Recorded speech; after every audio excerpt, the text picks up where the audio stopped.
Life is messy, relationships are messy. I have said that love is not all you need. You need mutual respect, compromise, sacrifice, understanding, the willingness to work at it, and stand by him or her when times get rough. See, relationships aren't about perfection or waiting for everything to fall into place magically. Love requires work, compromise, and acceptance of imperfections. Commitment means choosing to be with someone through the good and the bad. It's about valuing emotional connections despite imperfections, whether in romantic or non-romantic relationships. Relationships aren't easy, but they are worth it. Here are two beautiful quotes.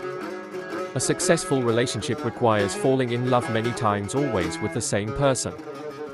Love is not about finding the perfect person. What about seeing an imperfect person perfect?